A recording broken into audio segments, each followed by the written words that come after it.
Hello everybody, welcome to Sunday Jamz with Joe, Shak and Sam, except there's no Sam, so it's just Joe and Shak, and we will be doing the album review of Alt J's new album, Relaxer.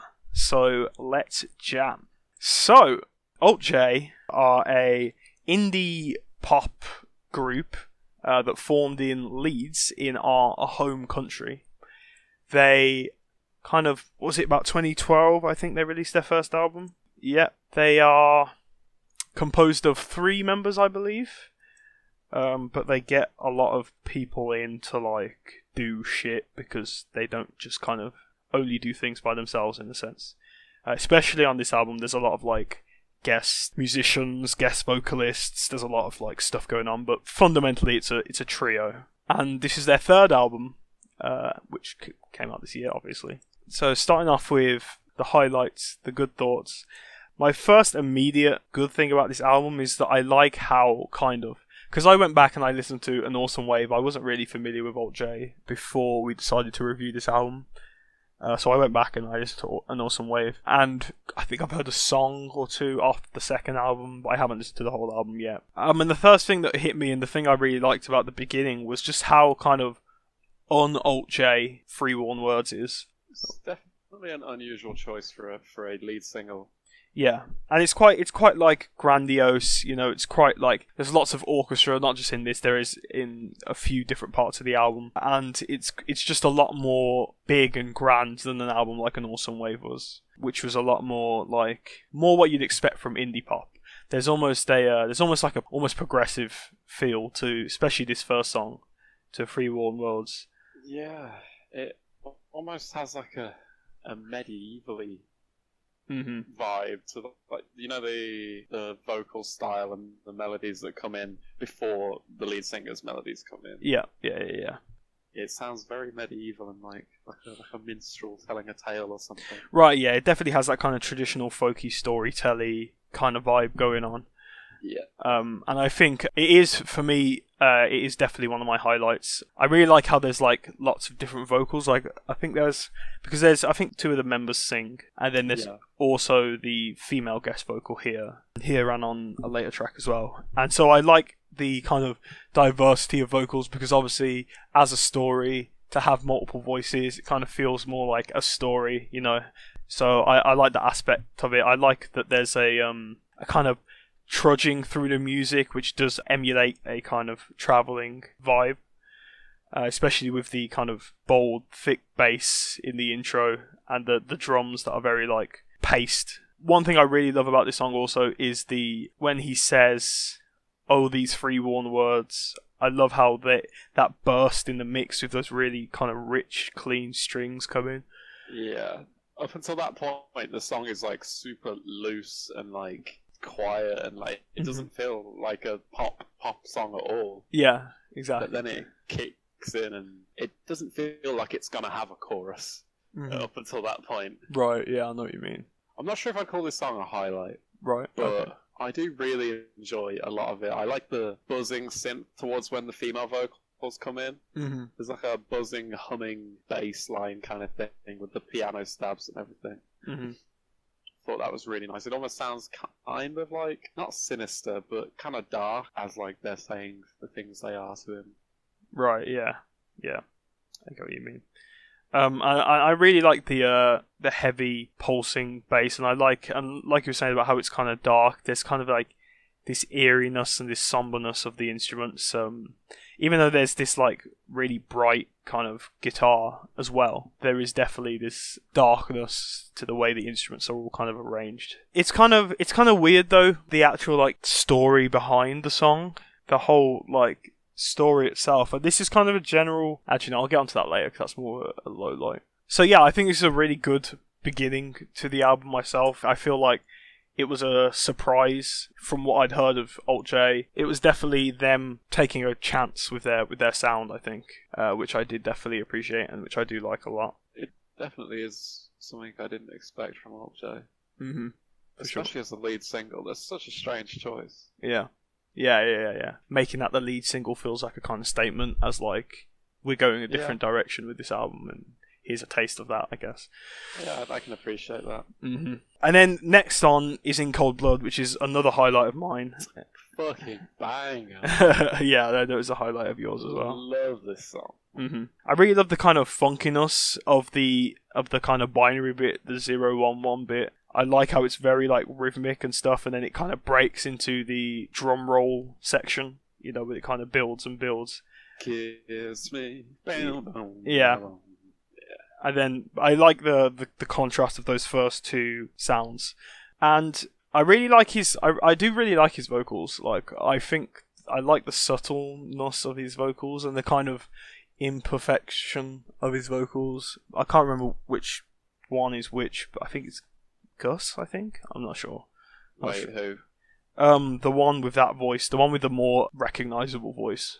That's Joe. That's Joe. Okay. He's the lead singer. Gus is the keyboard player, right? Who does like the more la. Yeah, yeah. Okay. So yeah, Joe. Yeah. So he I like his voice. I like the uniqueness in his voice for sure. Very, very, very like signature. Yeah, definitely. I think it works in general over the album, especially because this is one of the songs as well that has definitely a kind of epic orchestral tinge to it, and I think his kind of uneasy, dweebish voice really works as a like sharp contrast to all the richness of the instrument. Yeah, I feel like somehow they make it work over like any instrumental on this album. Mm-hmm. So even on like crazy synthy songs like Dead Crush and shit, it still somehow fits in with that instrumental as well. Right, yeah. Yeah, I definitely agree. Man, there's one bit in this song where it just like elevates in quality, and it just like blows my mind. You know, like the synth solo bit. Right, yeah. Yeah. That bit, so great, and it's like whether the vocals they're like strung out over the instrumental. Mm-hmm. It's when his voice goes all high pitched, like I can't remember which part of the lyrics that is. Yeah, it's like 2:45. Right, okay. The lyrics of this song are super bizarre as well. Yeah. Well, the lyrics in general on this album are really, really weird. They're all kind of like random enclosed stories, which don't really like have anything to do with the story after or before it. Yeah, like it seems to be about a pool party being ruined. Yeah, like a murder in a pool party, I think. But then there's like all these like strange and cryptic lyrics, and it's like, which is almost kind of funny when if it's about just a pool party. Well, I think it's about a murder at a pool party. Potentially, yeah. Because they talk about the body like going to the bottom of the pool or something like that, and screams and stuff like that. And it says like my pool summer boys killed in cold blood. So I think yeah, and a lot of those like the first song as well, it has its own story and stuff like that about the guy who sleeps with the prostitutes and shit like that. And a lot of them they just have their own weird enclosed stories from each other. Yeah, definitely. Again, I really like the trumpets in this song as well. Like they're just really, they have a kind of almost like Great Hall vibe, but without being like tacky. Probably, as I said before, because it's married with his voice, which kind of brings it down to earth in a sense. Yeah, like along with the organ earlier in the song, and like the grandness of those horns, it does swell to like epic proportions at parts. It really grows and becomes something huge. Yeah, for sure. Yeah, which is something so far away from things they've done on their earlier albums, like Tessellate and stuff. Which are actually like super low key, slow songs. How do you feel about the way the album like progresses track to track in terms of like the flow? Because I've seen people who are like criticizing, they think it's like messy and it wasn't ordered right, but to me I don't really get that at all. Because like for me it's like it starts really epic with 3 Warm Words, and then In Cold Blood is also quite epic, but it's a bit more chilled, and then you have House of the Rising Sun all the way through to Last Year, which is a lot less epic, and then you have like a big epic closer in Pleader. So to me it's like I feel like there's actually like a clear flow through the album, like in terms of the mood. It gets like progressively calmer and calmer and calmer until the last song, and then it blows up again in a sense. I know what you mean. I wouldn't complain about the order, the progression. Yeah. But one thing I would say is that a lot of these tracks, like, I don't know, they just don't belong on the same project almost. Like, they're so far away from each other. It doesn't feel like a whole. It definitely has a lot of ideas going on, for sure. Like looking at it as an album as a whole, that's the only criticism I have, really. Right, yeah. But I still love the album purely because of how much I enjoy the tracks individually. Yeah. See, I think I pretty much like every song on the album, and because I definitely feel like a flow going through it, I do feel like it was structured in a way that makes sense. Like, it does feel like an album to me. Like, when I listened to it, it felt like an album just because I could kind of identify the progression they were going for. The next big highlight I wanted to talk about was Adeline, for me. Yeah, Adeline is one of my two highlights. Yeah. Two main highlights, the other being In Cold Blood. The thing I really love about Adeline is, like, what it's about, because it's so surreal. It's about, the Tasmanian devil who's, like, fell in love with a woman. It's, like, so strange. And, like, I love how, like, when you find that out, it makes it even more, like, of a impactful experience when you listen to it, because it's, like, it's so, like, emotional, and it's so, like, sad story about unrequited love, but then you find out it's like between an animal who's like fell in love with a human or something. And just for me, like, I'm a big fan of just like surrealness in general, and just like surreal storylines, you know. So for me, it just hit the mark just purely because of that as well. It's just such a great song in my opinion. Yeah. Like, well, and also the whole thing about being strange, like it could be metaphorical somehow. Well, the band did say it's about a Tasmanian devil who falls in love with a human. I know, but there could be some kind of metaphorical parallel drawn. Yeah, it could be. Maybe he just symbolises like a pathetic man or something. I don't know. I don't know, but that is what they said. Even if it is just about a Tasmanian devil, that makes it better, in my opinion, way better, because it's like it's so unique. Like, it's so like it definitely adds to it. And I really love like how in the second half, like, the kind of keys and synths start flooding in. Yeah. And you also get these really like weird chants that come in as well. The Yeah.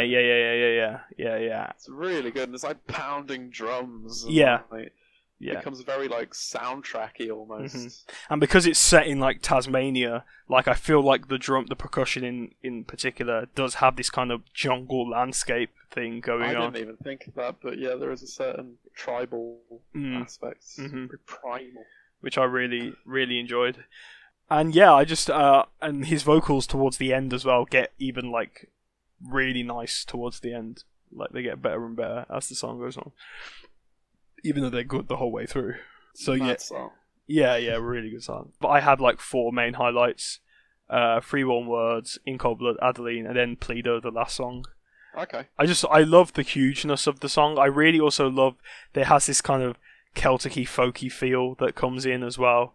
You get these like woodwind instruments that kind of give that aesthetic towards it. I really like the kind of almost sinister epic strings. It's about like a book as well, and I think it's quite metaphorical. But the book is called. It's the lyrics they keep repeating. How green was my valley? Yeah. Yeah. I just think it has this really nice kind of, again, naturey feel to it. It almost feels like an old song you'd hear in like a big hall in, like, you know, the medieval times or something. I know what you mean. Yeah. To me, Pleader sounds like a modern hymn. Yeah.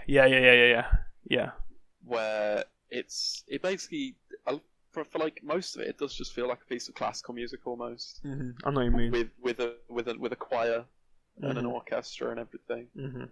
But then towards the end, it's like there's like a sample of like a siren glitching like far and near. And there's like there's like a metallic sound. I'm not sure what it is. It might be bells, right? Or it sounds like, you know, like when like a dulcimer when you're like hitting the strings with like a hammer. Yeah. It almost sounds like that. I'm not sure what it is, but that's something I really enjoy towards the end. Okay. It is where there's loads of just like diversity of sound all over this album. Like songs like Hit Me Like That Snare and Dead Crush are so like different to a lot of the album. There's so many sounds on this album, and like, you know, I can kind of understand the messy criticism, But to me, because it feels like there is a flow, I can kind of forgive that as just being interesting. Like if it felt like a bunch of tracks that hadn't been ordered properly and I was being dragged from one thing to another all the time, then I would be like, oh man, this album is kind of overwhelming me with the messiness. But because for me the way it progressed from song 1 to the last song worked, you know, like I could just, it just left me being able to just appreciate the kind of diversity of sound that was on here. Yeah, because I didn't feel like I was being dragged around in a sense. I know what you mean.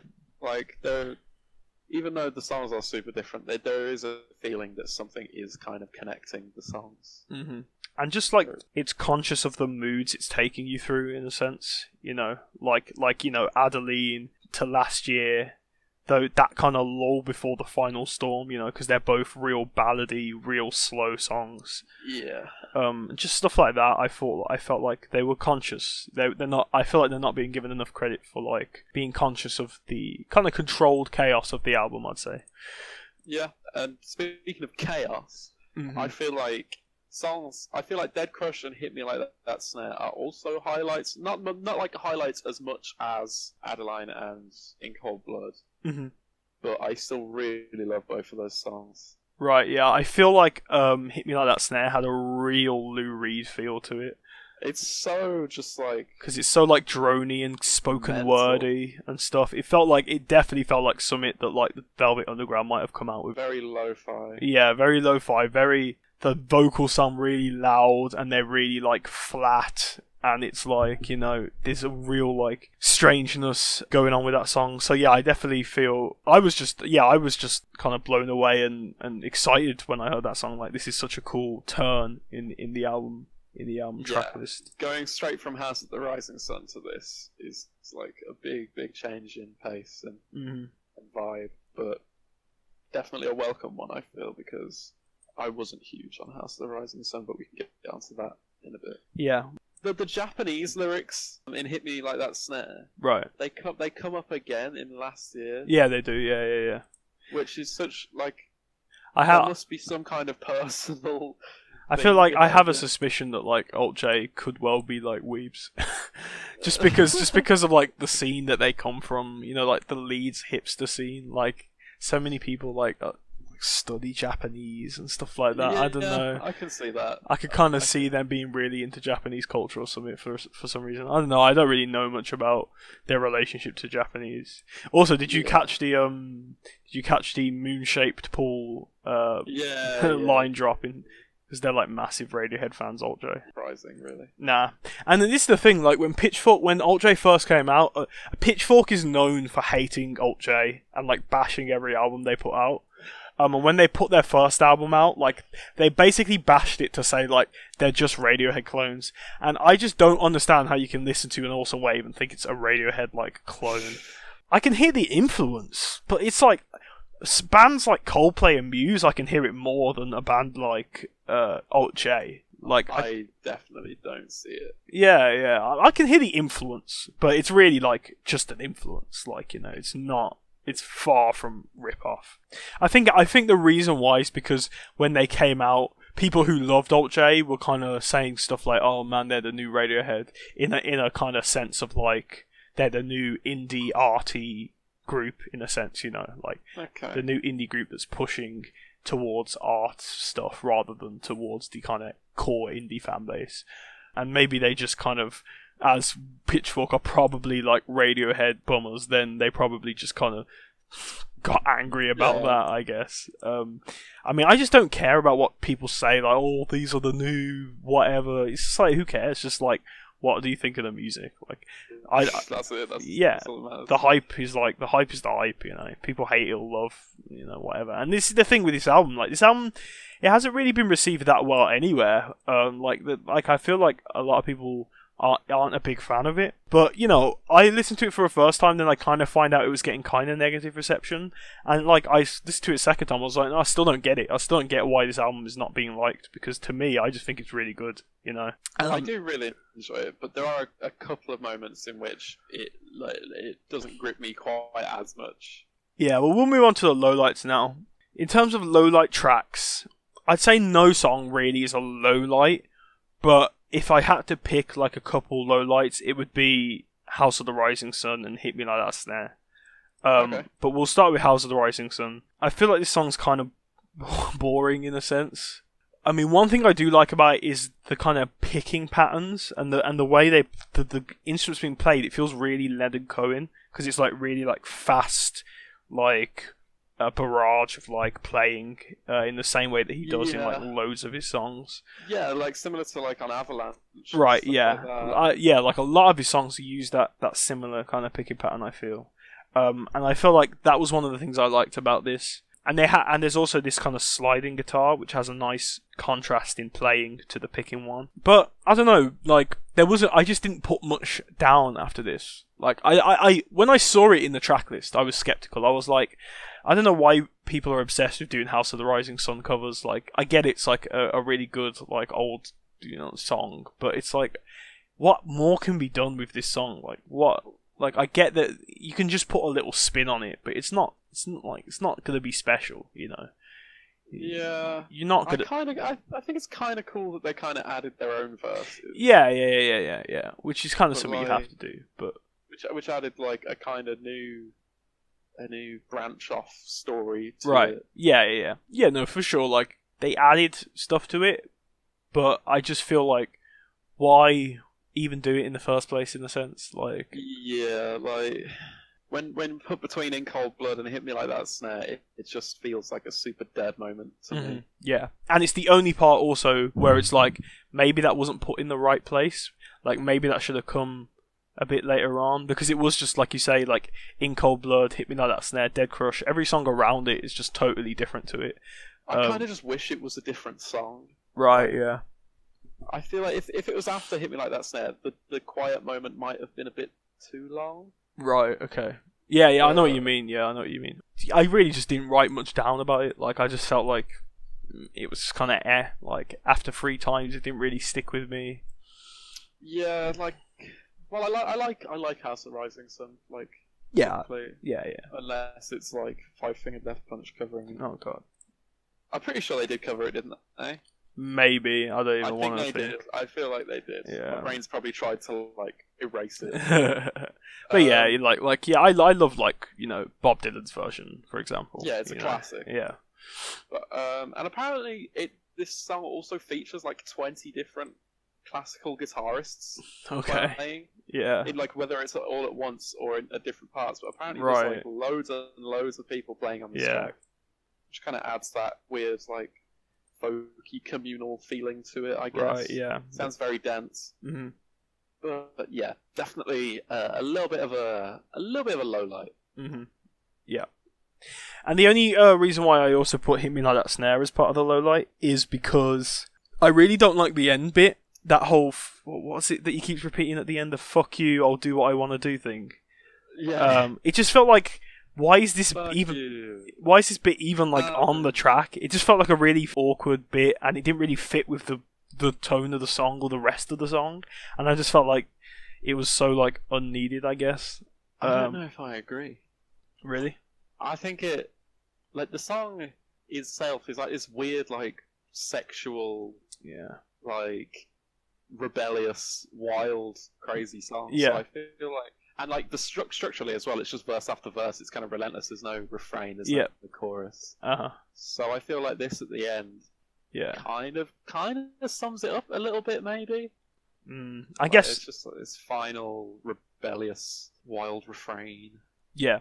I guess for me it was just a bit too brazen, a bit too like, I don't know, a bit too angsty, I guess. Like it felt kind of like a mature rebellion until this final part, I guess I would say.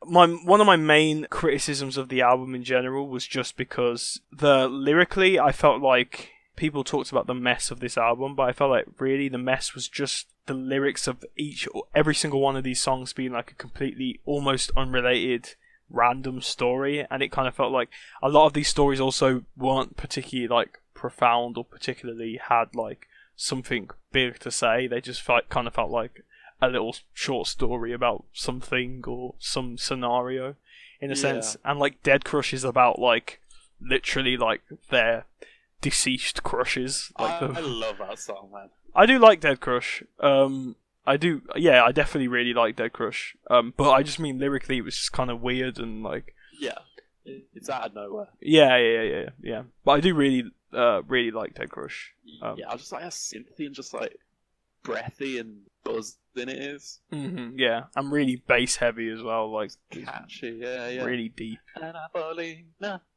And I swear there's almost these kind of Arabic influenced vocal patterns that he uses in little bits as well. Which is cool. But yeah, just a really weird concept for the song. Which I guess it is. Yeah. I guess it doesn't particularly compel me, that idea, but you know, it feels kind of novelty, the lyrics of the album, like, and a lot of what they're singing about. Even though I really like the Adeline storyline, a lot of it feels kind of strange and.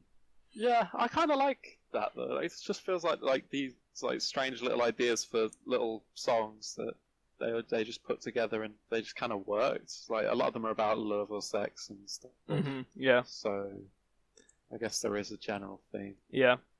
I guess I just kind of wish there was more to like take from the stories, in a sense, like something to learn or some kind of underlying message in a sense. But yeah, it's only really a small thing, because I don't really have much problems with this album at all, really. I don't really get the criticisms. Hit Me Like That Snare is a lot of people's least favourite song, but I think I can just appreciate how kind of unorthodox it is, and you know, and it really doesn't bother me. I don't think it sounds bad either, you know. It just sounds sounds strangely mixed, but I like everything about the song, I think. Yeah. I like the weird Japanese bit. I like there's like the spooky organ sound. I like the "fuck my life in half" lyric that was influenced by that car thing. You read it, yeah. And he like drove into like a massive pothole. Yeah. And he thought his car was gonna roll over, and he yelled "fuck my life in half." It's pretty funny. Yeah, it is a good story. So my final thought is, I don't really get the dislike of this album. I really like this album. I think it's gonna be pretty high on my end of year list when it comes to me doing that. And yeah, I don't think there's really that much of a low light. I think every song is good. Some of them are really good. And I have to say as well, after listening to An Awesome Wave, I prefer it to An Awesome Wave as well. Oh, really? Yeah, definitely. Well, An Awesome Wave's pretty good, but... Controversial opinion. Yeah, very controversial opinion. And I understand why people like An Awesome Wave more. It's more alt-J in a sense. It has more of their signature sound. It's kind of more... has more character, I guess. But I just like the songs on this more, I guess, and That's fair enough. I like how diverse it is in terms of the music, and I don't think it's a total mess like some people are saying. So yeah, I'm gonna give this a low 8. Nice. I basically agree with everything you said, except for preferring it. I'm not sure if I prefer it. I probably like it equally, like for different reasons. Yep. But I don't know if I'd say I'd prefer one to the other. There's loads of tracks I really love on this album. There's a couple of moments like Has the Rising Sun, and for me personally, the first half of Last Year as well. You know, when it's just the male voice. Yeah, I much prefer the second half. Yeah, the second half, the performance is just so much more engaging. Yeah, definitely. First half was a bit boring. Yeah, there's like a clarinet solo-y bit as well. I think it's a clarinet. It's something like that, an oboe, something like that. Yep. I really like how that sounds. A lot of nice vibes on the album. Created by like these weird stories, these weird, just odd choices. Yeah, and I feel like a lot of the choices were risks, and whether they paid off or not is it's debatable really, because a lot of people don't seem to like it. But yeah, for me, it's paid off for me and you. Definitely. Yeah, I'd probably give this album a low 8 as well. I don't like it enough to be a 9. Like there's low lights that are low enough for it to be downgraded from like a 9. Yeah. But the songs that I like Dead Crush, In Cold Blood, Adeline, or Adeline, however you want to say it, they definitely are so strong. Yeah. So yeah, good rating, 8 out of 10. Cool. Thank you everyone for listening. If you guys have listened to alt-J's Relaxer, how do you feel about it? Do you agree with the hype, or do you agree with us? Do you think it's better than people are giving it credit for? Please let us know. Also like the video, also subscribe to the channel, also share this video, and we will see you for whatever comes up next. very soon. Goodbye. Bye bye.